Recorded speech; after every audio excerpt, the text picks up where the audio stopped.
hornbill or canal.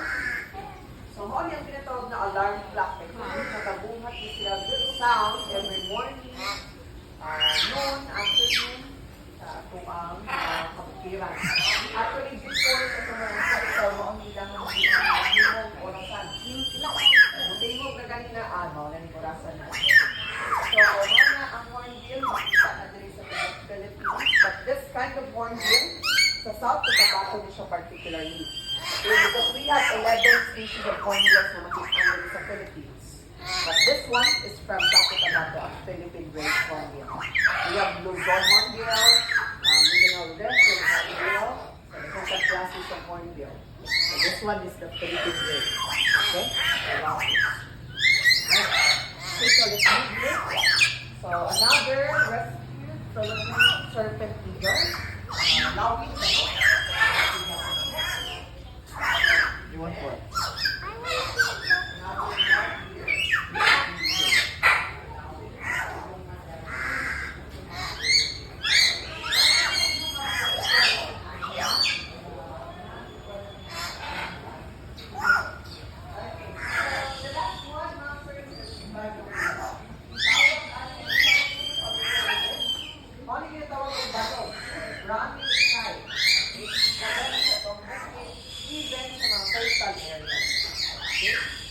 So, ang banog is mostly bakit tinatawag na sila banog or kite. Tungkol when they fly, they not usually flapping their wings. Wala na lang.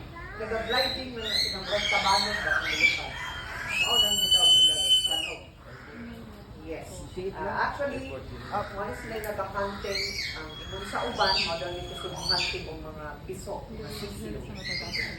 Yes.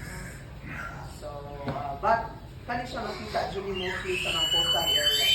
Kasi yung diet consists of fish and other sea creatures like crabs. Actually sa Indian subcontinental area. Navi owl, which is the eastern grass owl, sir. Okay, so after here,